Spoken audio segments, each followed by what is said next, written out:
우연히 이 텔레비전을 틀어보니까 이 고려대 학생들이 야간 축제를 하고 있었습니다. 학생들은 전부 빨간 티셔츠를 입고 그리고 형광등을 들고서 단위에서 노래 부르고 뛰고 춤추는 그 가수들에 맞추어서 노래한다고 막 굉장히 난리가 났습니다. 그때 기자가 어떤 여학생에게 얼마 만에 이 축제를 하느냐 이렇게 물어보니까 그 여학생은 너무너무 원통하다는 뜻이 3년 만이에요 이렇게 대답하는 것을 보았습니다.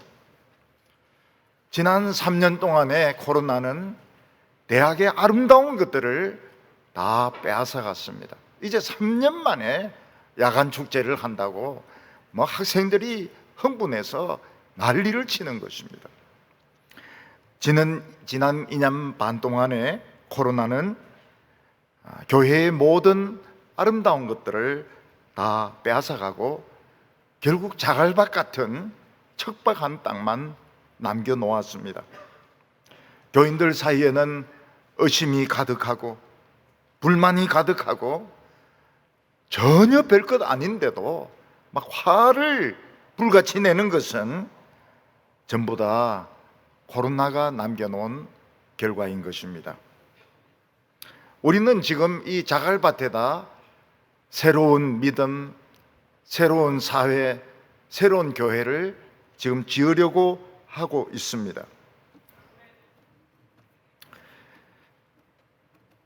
그러나 이 자갈을, 기초도 없는 자갈을 파내고 또 그 위에 세워진 엉터리 집은 부수고 새로 멋진 집을 짓는다고 하는 것은 보통 어려운 일이 아닌 것입니다.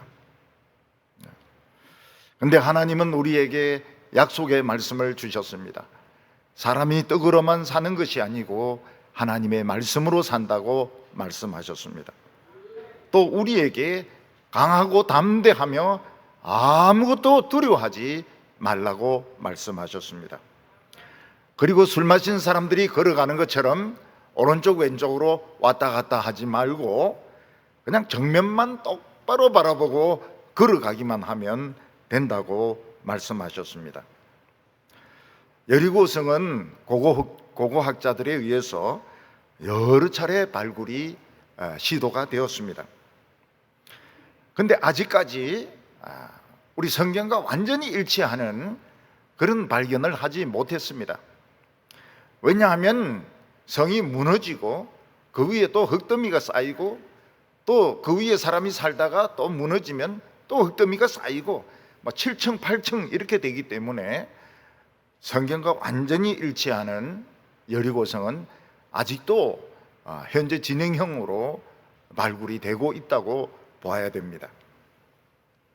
근데 우리가 성경을 통해서 알 수 있는 것은 여리고성은 요단강을 건넌 후에 예루살렘으로 갈 때 첫 번째로 딱 버티고 있는 이 성이다 하는 사실과 또 이스라엘 백성들이 하루에 한 번씩 돌 수 있도록 평지나 또는 이런 동산 같은 곳에 세워진 성이라고 우리가 추측할 수 있습니다. 그런데 더 중요한 것은 이 여리고성에 대한 하나님의 계획이 무엇이었느냐 하는 것입니다. 하나님께서는 이 당시 여리고성을 소돔과 고모라와 똑같이 보셨습니다. 그래서 하나님의 계획에 의하면 여리고성에 사는 사람들이 너무너무 악하여서 사람이나 짐승이나 식물이나 하나도 남겨놓지 않고 전부 파괴시키고 멸망시키는 것이 하나님의 계획이었습니다.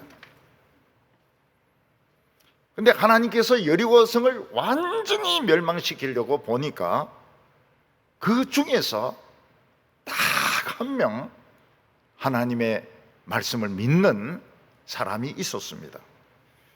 그 사람은 여성이었습니다.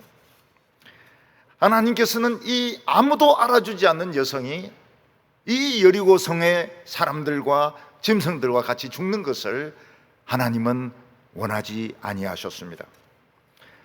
그래서 하나님께서는 엄청난 규모로 이 여성을 구출하는 작전을 세우셨습니다. 하나님은 이스라엘 백성들의 진군을 정지시키셨습니다. 예루살렘의 멸망을 연기시키셨습니다. 그리고 두 사람의 이스라엘 백성들을 보내어가지고 우여곡절 끝에 이 여자를 만나게 하시고 이 여자의 신앙 이야기를 듣게 하셨습니다. 우리가 가끔 이 세상을 보면 정말 때묻지 않은 아름다운 마음을 가진 젊은이들을 볼 수 있습니다. 옛날 세월호가 침몰했을 때 그 매점에서 일하는 아가씨는 자기가 입을 그 구호용 조끼를 학생들에게 입혀주면서 배가 무너질 때는 맨 나중에 탈출하는 사람이 선원이다 이러면서 아이들을 먼저 구출시키려고 했습니다. 그리고 나중에는 이 처녀가 죽은 시체로 발견되게 되었습니다. 또 어떤 청년은 사람들이 자고 있는 한밤중에 아파트에 화재가 일어나니까 그 연기를 맡아서 쿨룩쿨룩 거리면서 모든 집을 다 두드려서 사람을 깨우고 피신시키고 자기는 너무 연기를 많이 마셔서 결국은 죽었습니다. 이런 청년도 너무나도 아름다운 마음씨를 가진 사람이고 죽기에는 너무너무 아까운 청년이었던 것입니다. 하나님께서는 그 악하고 이기적이고 못된 여리고성에서 딱 한 사람, 정말 착한 사람, 하나님을 믿는 사람, 한 여성을 발견하고 이 여성을 건져야 된다. 이 여성은 죽으면 안 된다. 그래서 이스라엘 진군을 중지시키고 여리고성의 멸망을 중지시키시고 결국은 2명의 정탐꾼을 보내어서 이 여자의 믿음을 확인하게 하셨던 것입니다. 오늘 첫 번째는 여호수아가 보낸 2명의 정탐꾼입니다.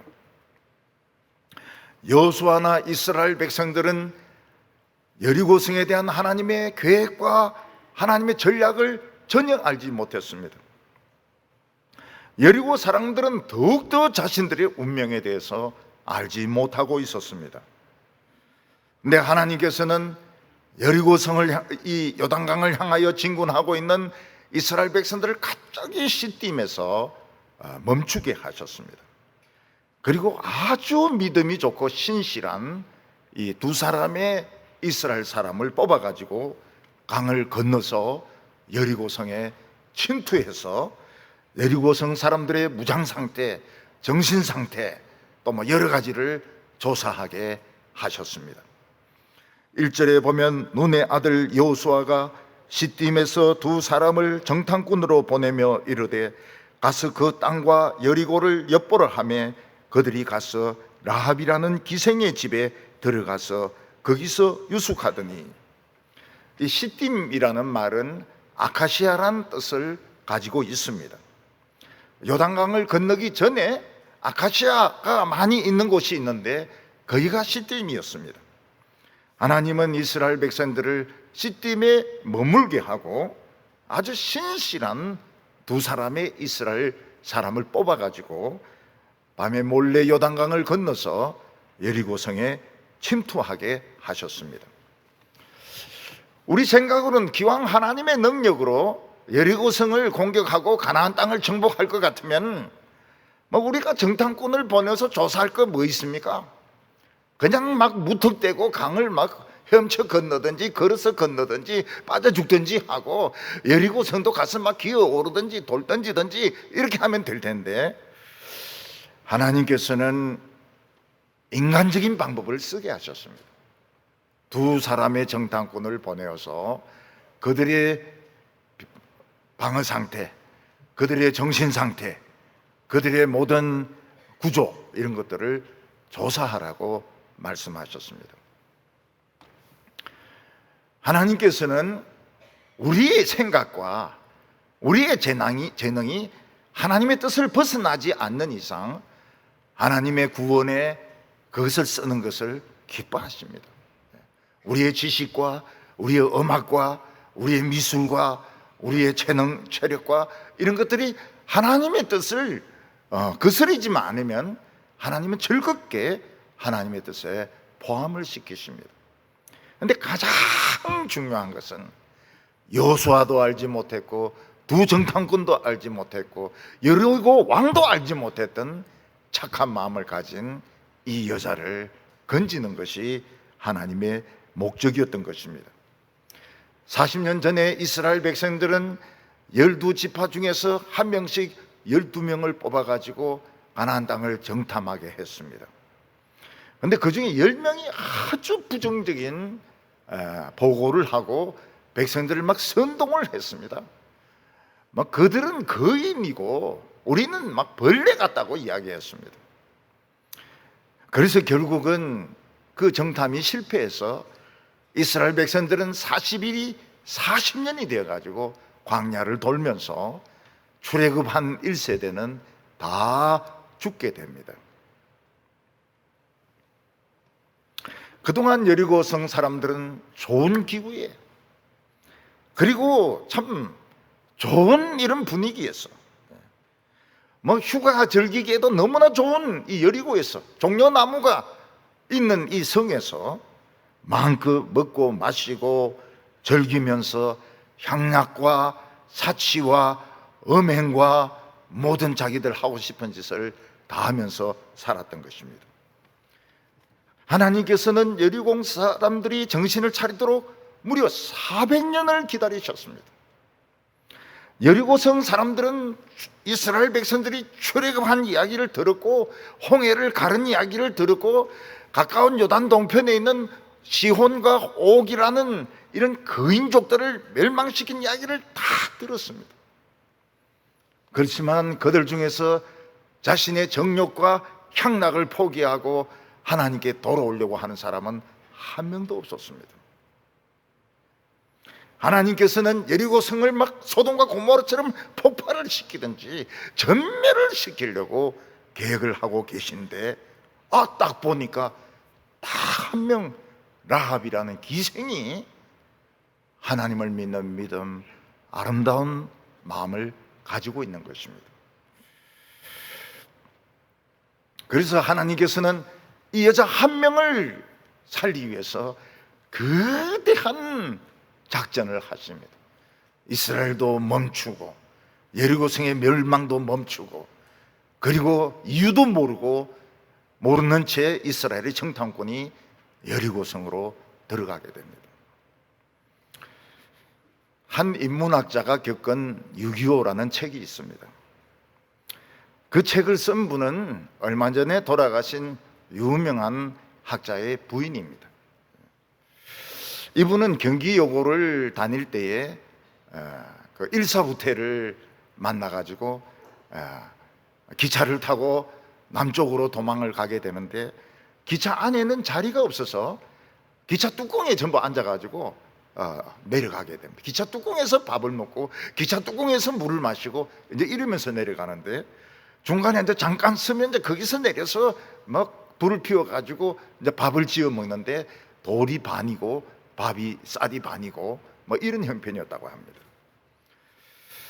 근데 이 기차가 수원까지 가가지고는 이제 안 가는 거예요. 그래서 사람들은 전부 다 내려가죠. 이제 걸어서 이제 남쪽으로 가는데 이 집에는 이제 여자들밖에 없었기 때문에 자기가 또 장녀고 큰 트렁크를 자기 혼자 들고 막 동생들 데리고 어머니하고 같이 이제 피난 가는데 막 그 넓은 논에 눈이 막 쌓여서 발이 푹푹 빠집니다. 어떤 곳에 이제 가니까 좀 언덕이 있고 도로가 있는데 다른 사람들은 전부 다 올라가 가지고 그 도로에 그 모닥불을 피워 가지고 손을 녹이고 거기서 뭐 밥을 지어 먹고 뭐 이러는데 자기들은 그 무거운 트렁크 때문에 꼼짝도 하지 못했다는 겁니다. 올라가지도 못했다는 것입니다. 그때 참 힘센 남자가 있어가지고 막 모닥불을 피워가 손을 쬐고 또 뭐 음식을 좀 먹고 이러는 사람들이 너무너무 부러웠대요. 그리고 밤에 길을 따라서 쫙 모닥불이 있는 모습이 너무너무 아름다웠다는 것입니다. 근데 잠시 후에 그 불빛을 보고 비행기가 와서 기총소사를 하는 바람에 기관총으로 그냥 쏘면서 갈기면서 지나가는 바람에 먼저 올라가서 불을 피웠던 사람들은 전부 다 죽고 자기들만 살아난 겁니다. 그래서 그 여학생은 야, 우리가 이 무거운 짐 들고 빨리 못 가는 것도 하나님이 우리를 살리시는 방법이구나. 그래서 하나님께 감사했다는 것입니다. 그래서 이 여자하고 그 가족들은 거기서 군산까지 걸어갑니다. 그래서 군산에서 이제 기차 타고 이제 부산에 갔는데 부산에서 마침 대학교 시험이 있어가지고 자기가 서울대 시험에 합격을 해서 거기서 영도에서 서울대 대학교를 다녔다고 기록을 해 놓았습니다. 하나님께서 여리고성의 많은 사람들 중에서 주목해서 보고 있는 사람은 그 왕의 부인 왕비도 아니고 공주도 아니고 귀족도 아니고 그냥 이런 정말 기생이었습니다. 기생으로 있는 라합이라는 비천한 여자인데 이 여자의 마음속에 믿음이 있는 것을 보시고 하나님께서는 이 사람을 살려야 된다. 이 사람을 무조건 살려야 된다. 그래서 하나님의 작전이 시작이 된 것입니다. 보통 우리가 기생이라고 하면은 막 술도 팔고 막 참 안 좋은 그런 것으로 생각하기 쉬운데 이 당시 기생은 제일 중요한 게 여관이었던 것 같습니다. 여관업을 하고 그리고 밥도 팔고 막 술도 팔고 막 노래도 불러주고 그렇게 했던 것 같아요. 성경의 이 앞뒤를 보면은 우리가 지금 생각하는 기생하고는 좀 달리 여관업에 좀 가깝고 밥 장사에 가깝고 그러면서 술도 팔고 노래 부르려면 노래도 부르고 막 이런 쪽에 가까운 기생이 아니었는가 이런 생각이 듭니다. 그렇지만 기생은 제일 천한 직업이었고 정말 아무도 알아주지 않는 그런 사람이 뭐 있는지 없는지도 모르는데 하나님은 라합을 사랑하셨습니다. 라합을 건지기 위해서 하나님은 큰 작전을 시작하셨던 것입니다. 사실 우리도 어느 누구도 알아주지 않지만은 하나님의 놀라운 사랑에 의해서 구원을 받은 사람들입니다. 우리는 아무것도 모르고 뭐 이사도 하고 또 가난한 곳으로 가기도 하고 또 밀리기도 하고 뭐 이렇게 했지만 이 모든 것이 하나님이 우리를 아시고 우리를 구원하는 하나님의 작전이었던 것입니다. 그래서 하나님께서 스파이를 보낸 것은 큰 작전을 하신 것은 여리고 성의 여러 가지 정보를 알아내는 것도 목적이지만 진짜 중요한 것은 이 여자를 건져내기 위한 것입니다. 아무도 알아주지 않는 여성 한 명을 건져주기 위한 것이었습니다. 오늘 두 번째로는 이 스파이가 정체가 탄로가 나게 됩니다. 스파이들에게 있어서 제일 중요한 것은 정체가 탄로가 나면 안 됩니다. 스파이가 정체가 탄로가 나면 즉시 체포가 되어서 조사를 받고 고문을 당하고 처형을 당하게 됩니다. 근데 여리고성에 들어간 이 두 명의 이스라엘 백성들은 금방 정체가 탄로나게 되었습니다. 왜냐하면 이들이 입었던 옷은 너무 남루했습니다. 이들은 이 옷을 얼마 동안 40년간 입었습니다. 40년간. 우리 성도들이 옷을 한 10년 정도 입는다 하면 참 오래 입습니다. 그러나 40년간 이들은 옷을 입었고 뭐 머리도 깎지도 못했고 그리고 그들은 언어도 여리고성 사람들과는 달랐던 것입니다. 여리고성 사람들은 이스라엘 백성들이 요단강 너머까지 와 있다, 근처까지 와 있다는 정보를 듣고서는 그들은 경비도 엄격하게 하고 군인들이 오고 가는 사람들을 살피고 있었습니다. 근데 보니까 너무 남난 옷을 입고 머리도 안 감고 뭐 이 좀 이상하게 생긴 두 사람이 들어와가지고 뭐 시장을 이렇게 돌아보고 기생 라합 그 집에 들어가서 밥 좀 사 먹자고 해가지고 있는데 이 틀림없이 이거는 이스라엘 족속들인 것입니다. 그래서 성을 경비하던 군인들은 빨리 왕에게 달려가서 우리가 오고 가는 사람들이 이렇게 살펴보니까 틀림없는 이스라엘 사람 한 몇 명이 지금 나타났는데 라합의 집에 가가지고 밥을 사 먹고 지금 거기서 아마 기거하려고 하는 것 같다고. 2절에 어떤 사람이 여리고 왕에게 말하여 이르되 보소서 이 밤에 이스라엘 자손 중 몇 사람이 이 땅을 정탐하러 여기로 들어왔나이다. 이것을 보면 여호수아의 작전은 너무 엉성했던 것 같습니다. 기왕 여리고성을 정탐하러 보내면 여리고성 사람들이 입는 옷도 좀 구애가 입히고 머리도 좀 비슷하게 스타일도 만들고 또 여리고 언어도 조금 배우게 만들고 이래가 보내야 되는데 그냥 막 그대로 보내니까 경비한 사람들이 딱 보니까 바로 이상한 거예요. 이스라엘 족속들 아니면 이렇게 거지 같은 옷을 입고 이렇게 머리가 장발이고 이렇게 이상한 사람들이 있을 수가 없었던 것입니다. 그래서 왕은 즉시 라합에게 군인을 보내서 내 집에 들어간 사람들을 잡아내라. 그들은 스파이다. 이 성을 정탐하러 왔다고 이야기를 했습니다. 이것을 보면 여호수아가 하나님의 말씀에 순종을 하긴 했지만 너무 무모하고 준비가 부족했다는 것입니다. 만약 이 두 정탐꾼이 잡혀가지고 처형당하면 어떻게 됩니까? 이스라엘 백성들이 요단강을 건너서 여리고까지 갔는데 여리고 성에 이 두 사람이 죽어가지고 성벽에 박혀 있으면 얼마나 이스라엘 백성들이 절망하고 좌절하고 두려워하겠습니까? 근데 기생 라합은 이 이상한 사람들이 와서 밥도 좀 달라 그러고 잘 수 있는 방도 좀 달라고 이렇게 하니까 바로 이스라엘 사람인 것을 알았습니다. 라합은 바로 이 순간이 내가 지금까지 기다리고 기다렸던 이스라엘 백성들을 만날 순간이라고 생각했습니다. 그래서 라합은 얼른 이 사람들에게 밥을 주고 지붕으로 데려가 가지고 지붕의 3대를 늘어난 그 밑에 이 사람들을 숨겨 놓았습니다.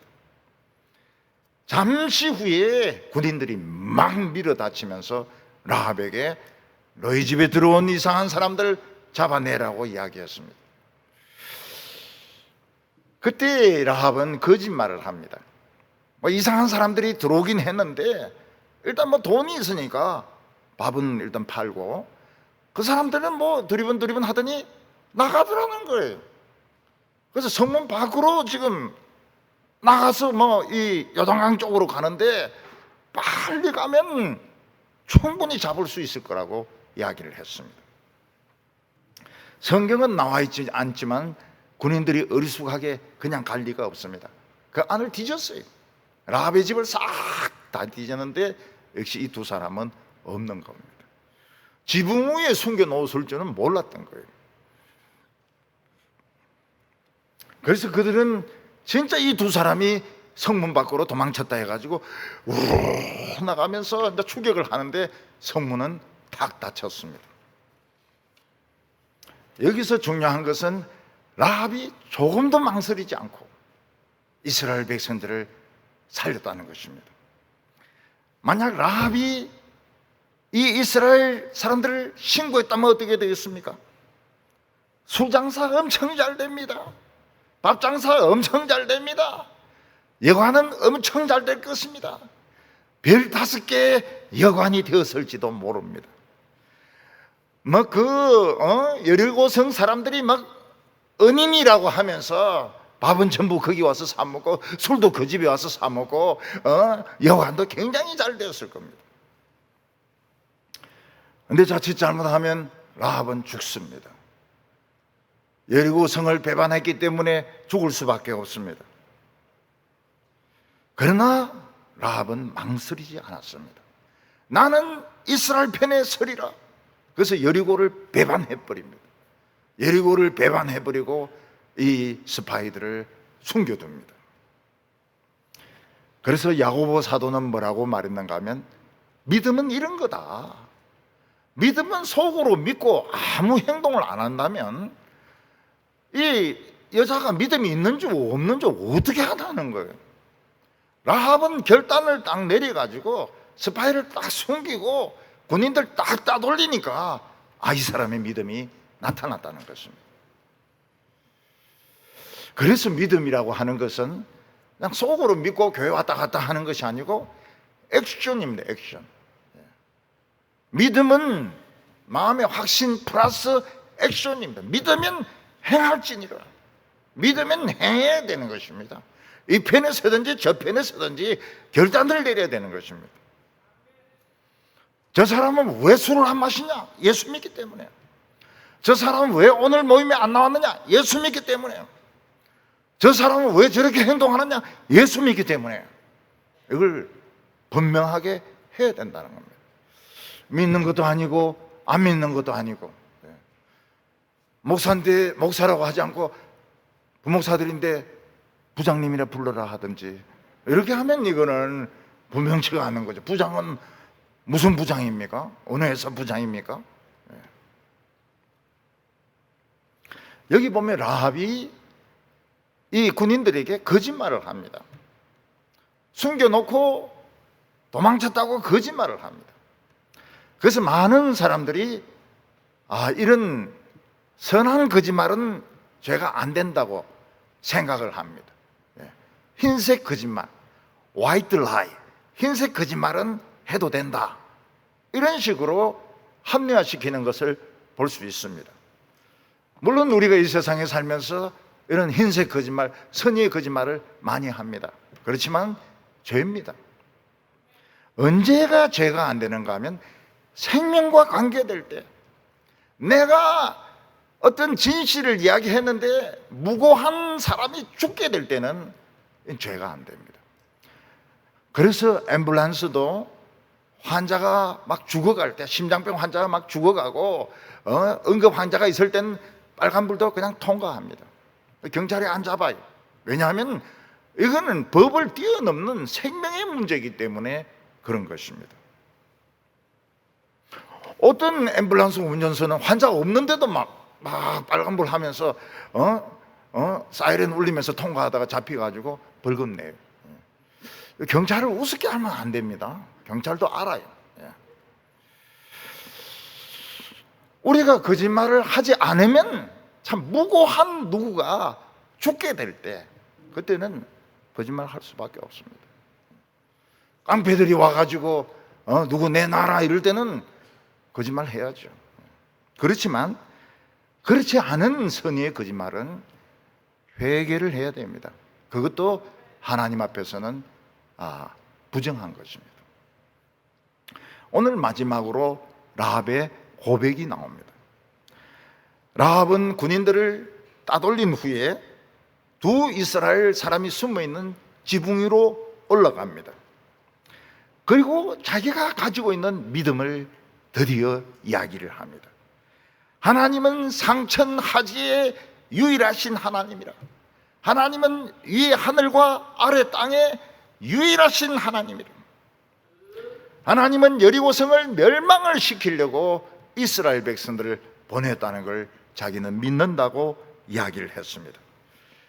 라합은 이스라엘 백성들이 애굽을 나왔을 때 하나님께서 홍해를 가르친 것을 믿으며, 여동강 동쪽에 보면은 거인족들이 살았습니다. 시혼과 옥이라고 하는 막 트롤같이 이런 거인들이 살았는데 모세가 다 죽이고 멸망시킨 것을 자기는 믿는다고 말을 했습니다.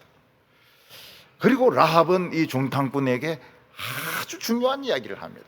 그게 뭔가 하면 내가 여러분들을 선대했듯이 당신들도 나와 우리 가족에게 선대를 해라, 그렇게 말을 한 것입니다.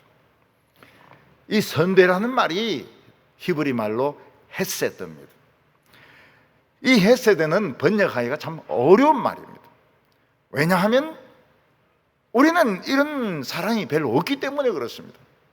우리의 사랑은 자꾸 변하기 때문에, 변덕이 죽을 듯 하기 때문에 이 헤세드 같은 이런 단어가 없어요.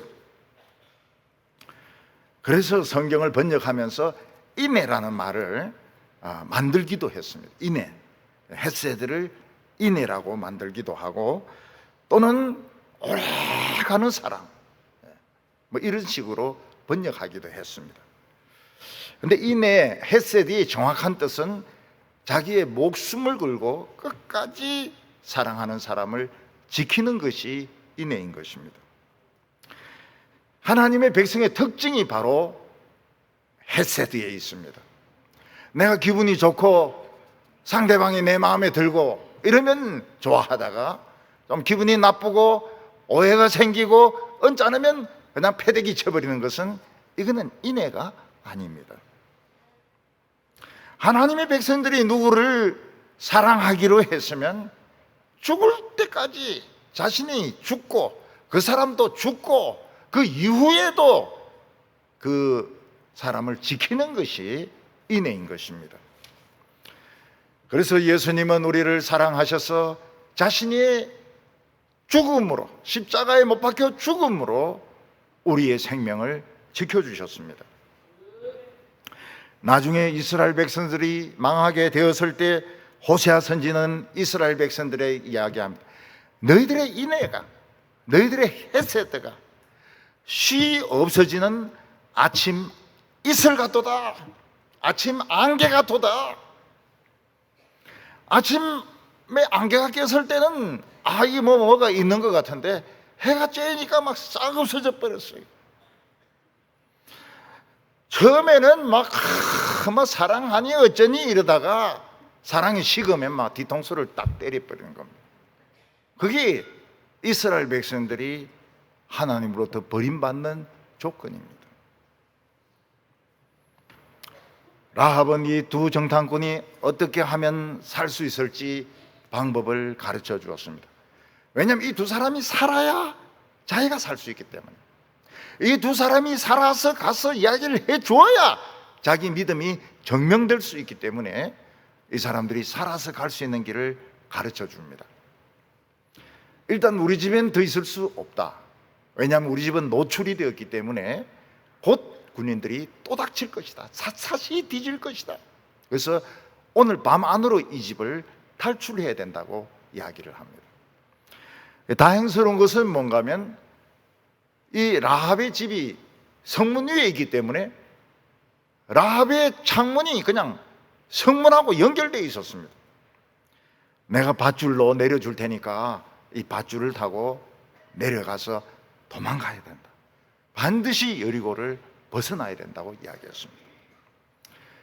그리고 요단강 쪽으로 가면 거기는 지금 철저한 수색이 진행되고 있기 때문에 반대쪽으로 산으로 가서 3일을 숨어 있으라고 이야기합니다. 3일 동안 수색에 실패하면은 결국 여리고 군인들도 포기하고 돌아올 것이다. 그리고 우리 집 중심으로 다시 수색할 것이다. 그러니까 요단강 쪽으로 가지 말라고 이야기했습니다. 라합이란 여자는 아무도 몰랐습니다. 여호수아도 몰랐고 정탐군도 몰랐고 그리고 왕도 몰랐습니다. 그러나 하나님은 알고 계셨습니다. 하나님은 이 한 여자를 살리기 위해서 엄청난 계획을 세우셨던 것입니다. 수백만 명의 이스라엘 백성들 시딤에 멈추게 하시고 멸망도 연기시키시고, 그리고 아주 신실한 이스라엘 백성들 두 사람을 보내어서 들키게 해가지고 결국은 이 라합을 만나게 하셨던 것입니다. 하나님의 백성에게 최고로 중요한 것이 무엇입니까? 헤세드입니다. 헤세드. 사람 앞에 있다고 해서 좋은 말하고 뒤에서 막 뒤통수 치고, 이거는 헤세드가 아닙니다. 이는 하나님의 백성의 자격이 없어요. 하나님의 계획은 거기 있는 왕을 살리는 것도 아니고, 학교를 유명하게 하는 것도 아니고, 경제를 살리는 것도 아니고, 온 여리고를 멸망시키는 가운데 이름 없는 한 여인, 여관집 여인, 술 팔고 밥 파는 이 여인을 살리는 것이 하나님의 계획이었던 것입니다. 그래서 우리는 라합같이 행동하는 신앙을 가져야 됩니다. 그냥 속으로 믿는 것은 믿음이 아닙니다. 속으로 믿고 반대로 행동하는 것은 이건 믿음이 아닙니다. 예, 헤세드가 아니에요. 우리 교회에 어떤 고등학생이 있었는데 반에서 수학여행을 가게 되었습니다. 담임 선생님이 수학여행 못 갈 사람 손들으라 하니까 손들었습니다. 나오라. 왜 못 가냐? 네, 교회 가야 됩니다. 그래 막 볼태기를 쥐고 막 따기를 막 몇 대를 때린 겁니다. 이 학생이 굉장히 억울해요. 나는 잘못한 거 없는데 교회 가려고 교회 가서 성가대 연습하고 성가대 하려고 그러는데 막 따기를 그냥 막 몇 대를 맞은 거예요. 이 학생이 침체가 됐습니다. 왜 나는 맞아야 되나? 왜 다른 애는 아무도 안 맞는데 놀러 가는데 왜 나는 놀러도 못 가고 맞아야 되는가? 그 다음날 주일날 오니까 목사님이 설교를 하는 거예요. 예수 때문에 맞아 죽는 것은 금메달, 딱이 맞는 것은 은메달, 요거트 먹는 것은 동메달. 그때 얘가 이 뺨을 만지면서 은메달이구나, 나는 은메달을 땄구나. 여러분, 예수 믿으면서 하나도 손해 안 보고 하나도 마음에 상처 안 받고 욕도 안 얻어먹고 피해도 안 보고 누릴 거 다 누리고 큰 소리 치고, 이거는 인애가 아닙니다. 이건 인애가 아니에요. 제가 대학교 이제 입학할 때입니다. 그 신체 검사를 하는데요, 전부 일요일날 신체 검사를 하는 겁니다. 일요일날 신체 검사를 해요. 그때는 우리가 일요일날 뭐 운동하거나 뭐 버스 타거나 이거 목사님이 막 굉장히 야단치셨어요. 그래서 저는 막 40분 50분 되는 거리를 걸어 다녔습니다. 교회까지 걸어 다니고, 뭐 음식을 산다는 것은 막 상상할 수도 없고 공부한다는 것도 상상할 수도 없고, 그래서 떨어졌구나, 이번에 떨어졌구나. 그 서울대가 그렇게 해요. 서울대가 다른 해는 어떻게 했는지 모르고 그 해는 전부 일요일날 신체 검사를 다 받게 하는 겁니다. 아유, 또 대학 떨어졌구나. 그리고 자세히 보니까 의과대학교, 법과대학교, 뭐 사회대, 뭐 전부 일요일날 신체 검사하는데 단 공대는 월요일날 본다. 아, 요래돼 있는 거예요. 그래서 저는 월요일날 신체 검사를 봐가지고 들어갔죠. 들어갔죠. 참 희한하더라고요, 하나님이 하시는 것이. 공대만 딱 월요일날 보는 거예요. 다른 건 전부 일요일입니다. 일요일날. 그러니까 이 주일 지키려고 막 애쓰는 걸 하나님이 아셨던 것 같아요. 그래서 월요일날 가서 신체 검사 딱 받으니까 뭐 알통 나오고 뭐 얼마나 좋습니까? 학교 다. 여러분들, 이 여자는 이 스파이를 살려야 됩니다. 살게 해야 돼. 그래야 자기의 믿음이 증명이 될 거 아닙니까? 교인들도 마찬가지입니다. 자기 목사님을 살려야 돼요. 목사님이 죽어서 나갔다 그러면 사람들이 뭐라 그러면 저 교회는 목사님을 죽인 교회다. 서울에 유명한 교회가 있습니다. 똑똑한 사람이, 그 목사님이 똑똑한 사람이, 똑똑하고 열심히 있는 사람이 죽었어요. 죽어서 나갔어요. 그러면 병명은 췌장암이다. 췌장암은 무슨 췌장암이 갖다 붙이면 췌장암이죠. 영감쟁이들이 억수로 괴롭힌 거예요. 억수로 스트레스를 준 거예요. 나이가 내하고 같아요. 비슷합니다. 비슷한 학번이. 그 교회는 담임 목사를 죽인 교회예요. 하나님이 보시기에. 또 어떤 교회는 담임 목사님 오면 막 내쫓아버려요. 내쫓아버려요. 심지어는 막 비 오는데 가재도구를 막 이불 같은 거 내놓은 그런 교회도 제가 봤어요. 하나님 보시기에 어떻게, 너희들이 뭐 믿음이 좋은지 어쩐지 모르겠지만, 요절도 잘 외우고 뭐 그런지 모르겠지만, 너희들은 목사 쫓아낸 교회 아니냐. 너희 믿음을 뭐로 증명할래? 목사 죽이고 목사 쫓아내고 편갈라가 싸우고 뭐로 증명할래? 증명할 방법이 없는 겁니다. 증명할 방법이 없어요. 살려야 돼요. 이 두 사람을 살리기 위해서 라합은 자기 나름대로 작전을 짜가지고 이 두 사람이 꼭 살아서 이스라엘에 돌아가서 자기 믿음을 보고하도록 이야기를 합니다. 성공해요. 우리 성도님들은 헤세드, 한 번 약속한 것은 지켜야 됩니다. 시대가 변하고 날씨가 변하고 기분이 변하고 그래가지고 왔다 갔다 하면 안 돼요. 딱 지켜야 됩니다. 죽어도 이 두 사람은 내 목숨을 걸고 당신을 지키겠어. 합의가 된 거예요. 우리 성도님들은 하나님 우리를 알고 계십니다. 우리를 오늘까지 인도하고 계셨어요. 그래서 이 헤세드, 이 끝까지 책임지는 사랑, 이거 없으면 그 교회는 뭐로 그 신앙을 증거하겠습니까? 그들이 신앙이 있다는 걸 뭐로 증명하겠습니까? 아무것도 증명할 수 없어요. 목사 죽이고 목사 쫓아내고 편갈라가 싸우고 지잘난 체하고 그 증명할 길이 없죠. 여리고 성하고 같이 망하는 겁니다. 여리고 성하고 같이 죽는 겁니다. 절대로 그런 운명이 되지 마시고 끝까지 귀한 믿음 지키는 우리 성도들 되시기 바랍니다. 기도드리겠습니다.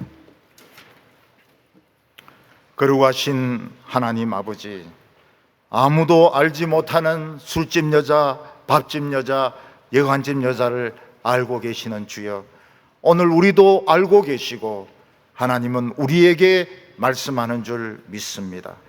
주여, 저희들이 세상과 하나님 사이에 왔다 갔다 하지 말게 하여 주시고 분명한 태도를 가지게 하여 주시옵소서. 하나님 편에 서게 하여 주시고 절대로 변덕 부리지 않는 신실한 믿음을 가지게 하여 주시옵소서. 예수님의 이름으로 기도하옵나이다.